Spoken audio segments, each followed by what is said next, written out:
E-L-O-E-J, a little aloha in our day. Spread a little aloha around the world. At breakfast with Bob. Thank you, Poncho Man. Welcome everybody to Breakfast with Bob. Not quite Kona edition. My name is Bob Babbitt. We are brought to you by Master Spas. As fuels go longer, Hoka Let's Fly, Form Smart Swim Goggles, Containaru Zoot, the original triathlon brand, Zions Bank, Premium Plus Sports, and of course, our Challenged Athletes Foundation. Our next guest, only one of our favorite people on the planet, the yo-yo-yo man, the big unit, Sam the man himself. Sam Long joins us from his palatial estate somewhere in Arizona. How you doing, Sam the man? I'm doing awesome. It's great to be back on here and great to hear Poncho Man. And of course, always great to hear the Challenged Athletes Foundation, and that's just one of the biggest, sponsors of the show. So yeah, great to be here. Well, and a year ago, you were just rolling into town for our CAF Weekend for our 28th annual, and you got to see up close and personal what we do at CAF. Yeah, exactly. I know. Are you still doing it like this upcoming weekend? It's right now. Yeah. Thursday with tonight. And then everything, Celebration of Abilities dinner tomorrow night. And then we've got the clinics and everything else going on. Yeah, it's a shame to miss it this year. I mean, anyone who can be a part of it, it's just it's a great weekend, and it's an even better cause to support. And I feel like I only played a small role in the success of the event of the weekend, but it was great to be there. And yeah, I'm always looking to help ways to spread the word. Well, it's great having you there. And next year's a 30th anniversary, so hopefully we'll get you back. So, have you done 17 Ironman? Oh gosh, yeah. I think I've kind of stopped counting because I don't like to keep counting. It might be up to 18 now, 17 or 18. Oh, that's right. Challenge Roth is probably in there now. Yeah, that's right. I think it's 18. 18. 2 wins, 570.3 wins. Yeah, I'm up to well, now that we've got the middle distance like Daytona, because I've won Miami. Yeah, I've actually got 8 middle distance wins and 2 Ironman wins, so 10 That's total. awesome. Very cool. Wins. How hard was it for you you got 15th in St. George? You could have gone to Kona, but you told me early on, my goal is St. George, 70.3 worlds, unfinished business, and I've got to stay away from Kona this time. Yeah, I mean, it was really hard to skip, just the excitement that is Kona, especially like it almost felt bigger since it hadn't happened in 3 years, since 2019. Right. But I feel I made the right decision. So, of course, there was a lot of emotion sitting on the sidelines that weekend, and some going back and forth, even like 10 days out saying, oh, I can still book a flight. I can still show up. And I think even on Monday, I was like, oh, I can still go and race. I've got 5 days. But then I kept coming back to like stick to what your right decision is and stick to what you decided when you sat down in December of last year and said, okay, what's my best shot at winning a world championship for the year? What's my best shot at having success the whole year? And I wrote all that stuff down. I came up with a plan, and you have to stick with the plan, I think. And now that the sport's getting more competitive, more serious, just more professional in every way, like there's less room for just making decisions on the cuff and saying, oh, my heart feels like doing this, I'm going to go do this, because everyone else has been laying out their whole year for those races. So then, yeah, it's a tough situation to walk into. When I look at this year, one, I love the fact that you went to Challenge Roth and you got 6 at Challenge Roth, but you got that experience of what that event's all about. And you had not been there before. How special was that event? Yeah, Solar Hill is just Solar Hill is like the top 5 moments in my whole life. I mean, there's nothing like it. It's absolutely incredible. And then you run into that stadium and you got the beer mile with a mile of drunk German guys and gals along the way. And there's just so many iconic spots along that race that make you understand that triathlon is so diverse. There's so many cool opportunities. Yeah, exactly. And I mean, yo isn't in the English language. It's definitely not in the German language, but I heard it all day out there. Now, did you do a 70 or a half Ironman like a week before? I did. Yeah. So that was, again, we can kind of talk about, I'm someone who loves to race and loves to do everything. And that's kind of been the lessons again from this year, is like, I needed to be even more judicious in skipping some races, and that was actually an amazing experience as well. I mean, that was in a little town called Walsee in Austria, and I've never been to such a beautiful place. That was just like, training was just absolutely glorious. It was in this town that maybe had 200 people in it, gorgeous lakes, gorgeous mountains. It was like, but again, you know, I probably should have been a little smarter, and I thought I was being smart because I said, like, okay, I'm going to use that as it was only 3.5 hours away from Roth. I said, I'm going to use it to get adjusted to the time change. I'm going to be there 10 days in advance, but it's still, you know, it's still 70.3. It is still a long distance. But when you look at your preparation for 70.3 Worlds, third at US Open, it's against really good competition. You know, fourth fastest time at Collins Cup, right? Get a sprint finish with Lionel. Yeah, first the 70.3 Gdynia, and what impressed me the most there was the 109.31 run and a 25-minute swim. So your speed seems to be where it should be going in the Worlds.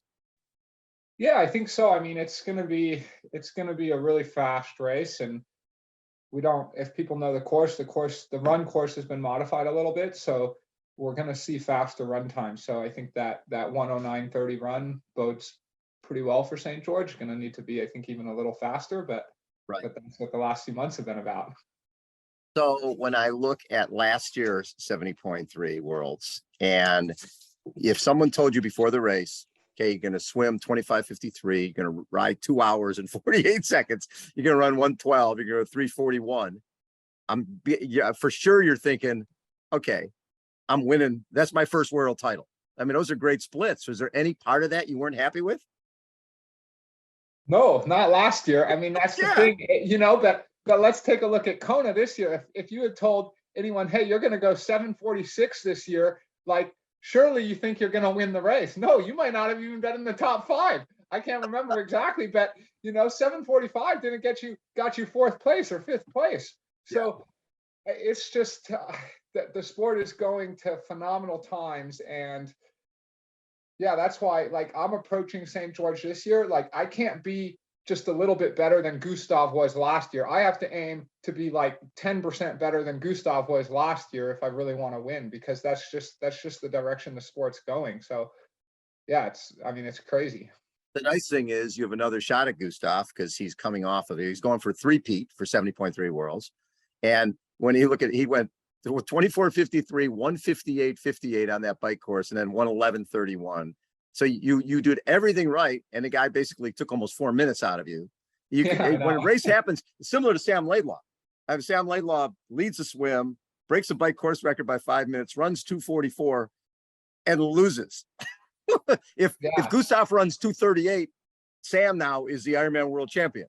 It's so tight right now. You can't make a mistake. You can't miss a break. How is it just a racing so much different? Yeah, I think, like, we've just seen, there's just no room for error anymore. And I think, like, having any weakness really gets exposed. You're really having to learn to be balanced in all 3 sports, and to win a world championship, really to have mega ability in one of the 3, you know. And so it's no secret, you know, my swim has always been a little bit behind my other 2, and I think that's the key for me, is really continuing to work on that swim and get that swim up, because then I've got the weapon on the bike, and then I've got the run to back it up. But it's just about minimizing time. And then you're seeing, I think the reason we're seeing stuff get so much faster, well, one, I want to say a big part of it's just because of the PTO, the Professional Triathlete Organization. We've got such a big influx of money coming in and support. Yes. And so I think that's also going to inspire a whole nother generation of younger athletes to keep coming in and keep getting better. But it's just making people have better teams, being more professional, being more organized, taking maybe less off seasons, just everything. And then you're seeing that in the races, people are basically working together. Like, we're now in a semi-draft legal format, to be completely honest. I mean, you get a group of 25, 30 guys. Like, look at Kona. It used to be, okay, 7 guys swim together at Kona after the front. This year, it was like 30 guys in the front back. I mean, you can't get away with 12 meters. It's really hard to get away. Yeah, and with 12 meters, exactly. It's actually a semi-legal bike race, and also as we've got more media attention coming in, like we do have motorbikes that are sometimes affecting that wind potentially, you know, which allows the bike to go faster. And then we've got the event of the ASIC super shoes, which I'm stoked about, you know, Right. like continuing to make the runs faster. And also I think with those dynamics, people are saving energy both on the swim and the bike, even though they're going faster, that then it's a true running race, I think. So like, I don't think we're 30 minutes better than Mark Allen was. But it's just, you know, we've got different technology, we've got different race dynamics, we've got a whole bunch of different things going on. Well, yeah, like you said, in Kona, it used to be you and Andy Potts off the front. You had Sam off the front. And that was, you know, Josh Amberger off the front. You had guys like that. It was usually onesies and twosies. Starkey would be there, but it wasn't a group of 10, 12, 15, 20 guys. I remember I was talking to Sam Laidlaw, and he said he all of a sudden somebody tapped his feet in Kona. He thought, well, I'll look back, I'll roll on my back and see it must be one guy there. And he looked back and he saw the gold sleeves of Christian, and he's like, oh my God, there's 30 guys there. What am I gonna do?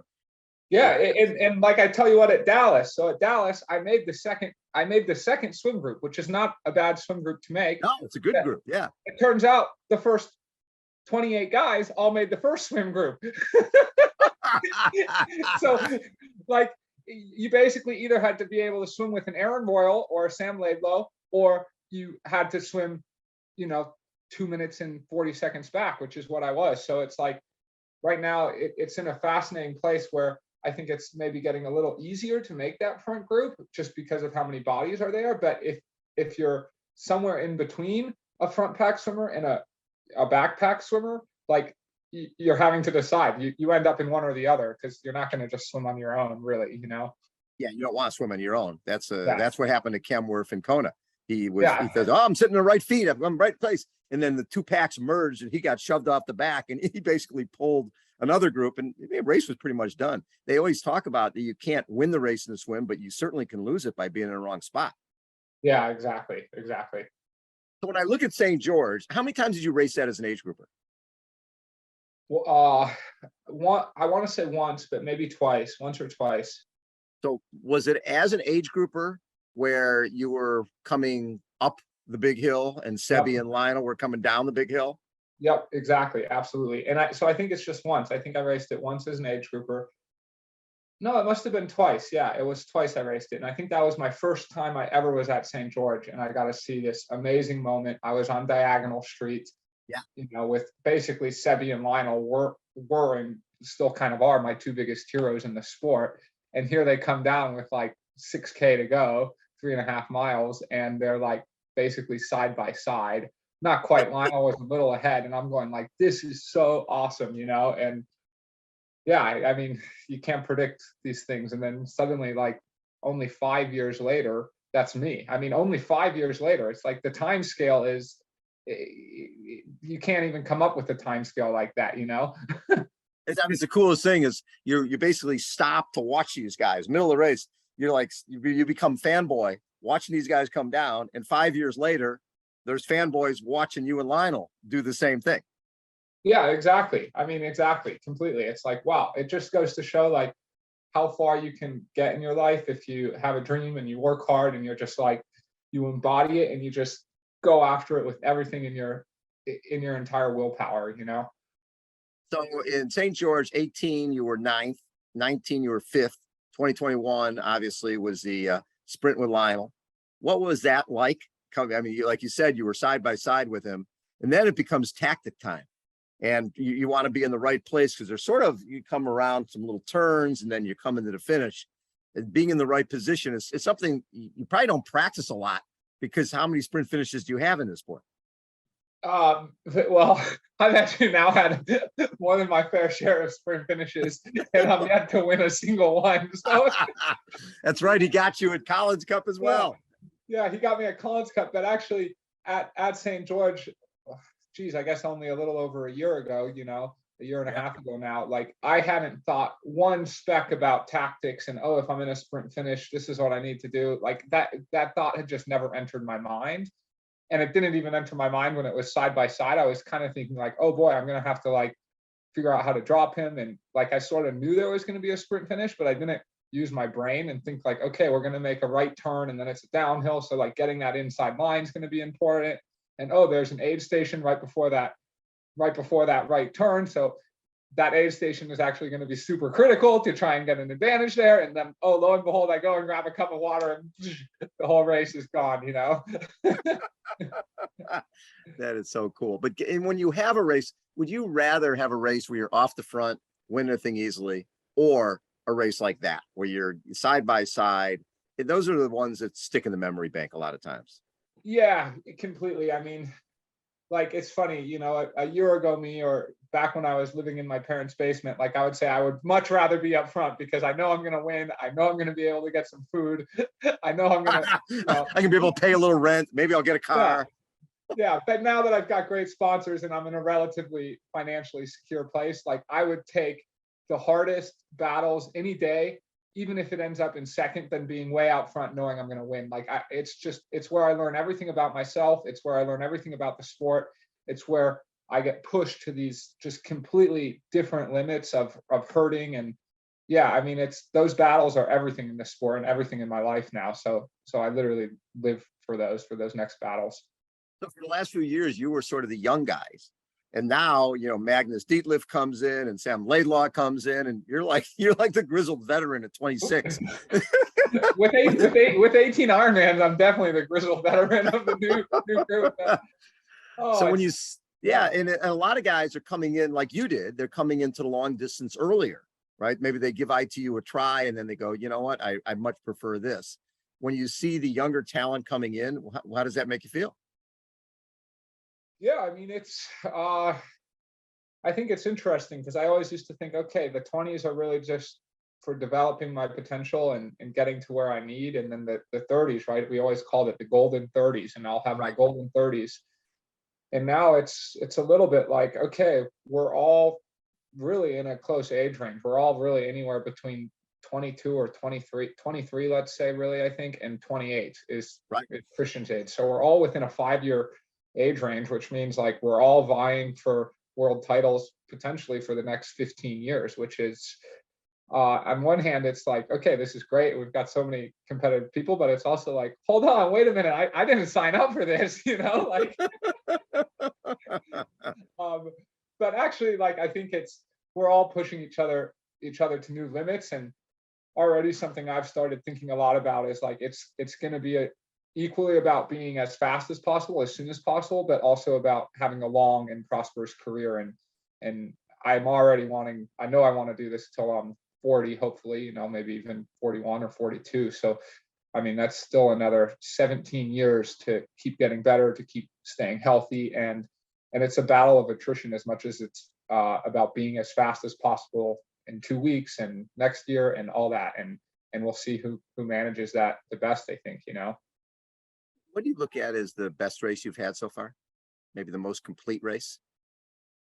You know, I actually want to say it was Poland, to be honest. And I know, like, it's hard to say because the competition wasn't great and I won by 5 minutes, but like the great thing about having power meters and heart rates and all that stuff is like me and my coach Ryan Bolton, we can look at all the data and we can say like, okay, this was a step up from what I've ever done in the past. And so I think from a numbers perspective, that was my best race.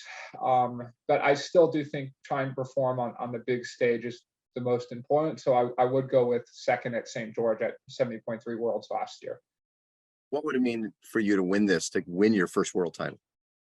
Oh gosh, I mean, it's a world title is what I'm here for. And I have no illusions about how difficult it's going to be and that it's going to require everything. So I'm not like honestly sitting here thinking like, okay, a world title's in the bag or I'm going to win a world title. Like I'm just focused on doing the absolute best I can. And I have a lot of belief in myself, but I don't want to put the carriage in front of the horse. And I think I'll start visualizing what it would really mean to my heart if I'm in the lead with, 5K to go.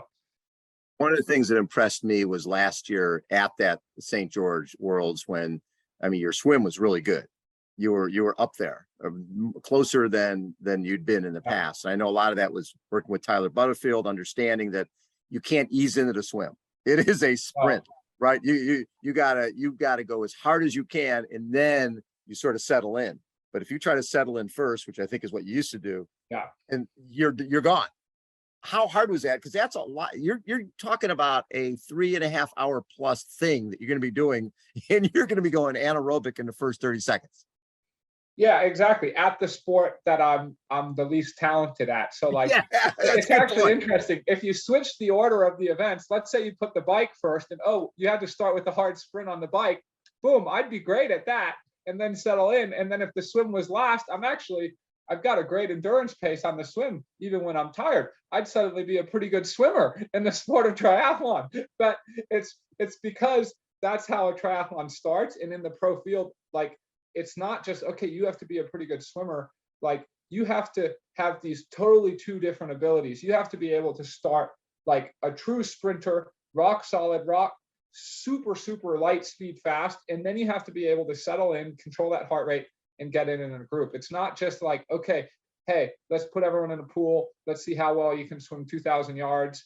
And that's their swim deficit coming out of a triathlon. It's nothing like that in a triathlon race. And so therefore it's like, the equivalent triathlon is like, you have to be a mountain biker, like swimming, like, and then, okay, sure, you just have to ride your bike on a pretty straight, flat road in most instances. But like, swimming is for sure the most technically advanced of the three sports we do. And because it's open water compared to a pool, it adds other challenges, I would say, that are exciting to learn. But it's like, it's not easy and it's not simple to learn these skills of swimming. And I'm completely honest with myself. I started this sport when I was 18 years old. So I'm only 8 years into this sport.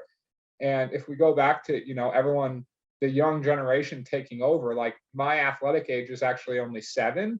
And most of these guys' athletic age is like 12 to 15. So they actually are twice as far along in their career as me, even though they're half as old. And so of course their swim's going to be better and they're going to be a little bit more balanced out. And that's why I still do think, for me, like, my 20s are just about developing myself and getting even like nice and steady and balancing all three sports. And then my 30s are going to be where it's at. What's fascinating too is when you've got a mountain bike background, and a lot of times in mountain bike races, you start wide and then it goes single track.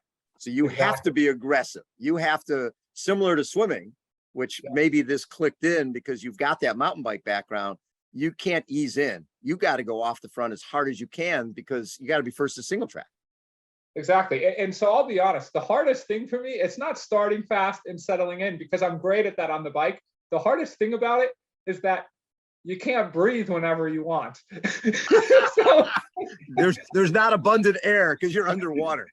Yeah, if I could start, like, I could swim, so fast if I can breathe whenever I want. The hardest thing is figuring out, like, and being this, land mammal, like, I want to breathe, but it's like, you have to control that breath. And that is, honest to God, the hardest thing for me about swimming. It's like, the harder I swim, the more messy my breath wants to get and the more frequently I want to breathe. But it's actually the opposite, because anytime you're breathing, you're not moving forward. And so that's really what I've been working on in my swim here recently, is controlling that breath. Was that race, was that St. George last year? Was that one of the first times you sat on a faster pack? You're swimming on guys who maybe you would have thought, okay, those guys are just way faster than me. That was 100% completely the first time. And then since then it's been pretty good. This year's been quite good. I mean, Europe did have some swim challenges. Anyone who's traveled the world and been in different destinations every 2 weeks will probably know how difficult it is to find pool times, like dedicated lanes, swim coaches, swim squads. And so, like, my swim, I think, did take a little bit of a step back, which is why I look at Poland and Collins Cup and even Dallas, because I was coming off 9 weeks of really pretty lackluster swimming and still had decent swims. And now I'm on, like, okay, 10 weeks on a super structured program, which I think, I hope will pay off. It'll pay off, because it's interesting talking to Camworth after Kona, because of what his bike racing, he couldn't get in the water, really. And so you lose that as someone who's sort of not that, a front pack swimmer a Lucy Charles can be out of the water for a couple of weeks and not lose that feel. Yourself, Cam, people like that, you can't afford that, right? You have to be in the water pretty much every day. Yeah, exactly. And I'm honestly actually quite impressed with how well Cam swam, considering the year he's had and the demand he's had on the bike. And the other important thing for us is having people to swim in the pool. And I mean, it's no secret. Cam's been around a bunch of cyclists. What's he saying? Hey, Chris Froome, come up and slog down 30 times. Exactly. If he was finding a pool, he was doing it all on his own after getting flogged on the bike. And so really his swim was pretty impressive, I think. Yeah, it's funny because I think he went like right around 8 hours, and for a guy who trained maybe 4 weeks in terms of triathlon training, he did just fine. Are we missing some? We started thinking about Gustav and Christian and Magnus. There's so many good guys. Is there another person in that group that's racing 70.3 worlds that maybe a lot of other people aren't thinking about, but you've raced them and go, okay, this guy's gonna be a factor? Yeah, that's a good question. So it's crazy. We still don't have a start list out, even though we're 7 days. I just got one. You just got one. Yeah, I mean, seriously, like 10 minutes ago. Okay, I've been looking constantly. Yeah, they so just put out, I'll send you the release I just got, but okay. So I'm looking at, Nikki Tagholt. Yeah, he's gonna be good. Yeah, and then obviously Rudy von Berg and Christian Blumenfeld and Frederick Funk. You've got, a lot of the players there.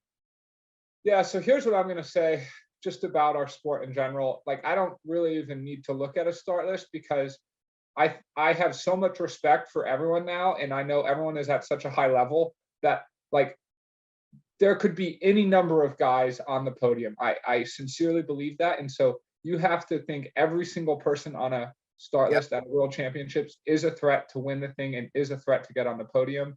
And if you want to make the mistake and say, oh, we don't think this guy can run, let's let him get 6 minutes off us on the bike. Well, it almost cost you the race. You had to run 2:36 to catch a guy. Exactly. And I actually would bet money that someone that we are not, that's not an everyday name that we're not talking about. I mean, look at Dallas, this is where I learned the lesson. I did not think Colin was going to beat me at all. I had awareness that he was around me, but I did not implement a strategy like, how do I beat Colin? I was only thinking about Magnus. And then, Colin passed me he passed me like I was walking with a lap to go. The difference in pace was absolutely incredible. And in that moment, I was like, you cannot discredit someone, and anyone can win these things, and everyone is so good these days. So yeah, it's safe to say I'm afraid of everyone on that start list, and I think that's exactly how I want to be. Well, Lionel was telling us that nobody is better in the heat than Colin in terms of running in the heat. He's like, this guy is a machine in the heat. Yeah, I mean, literally, you should have seen this thing. He came by me.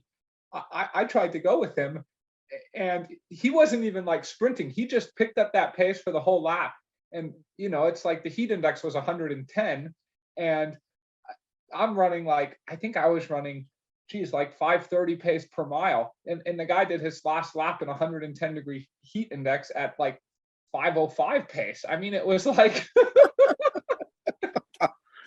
Isn't it an advantage that Christian and Gustav and Magnus and all those guys just did Kona? Their advantage for you, the fact that they could be a little worked, it's only a few weeks afterwards.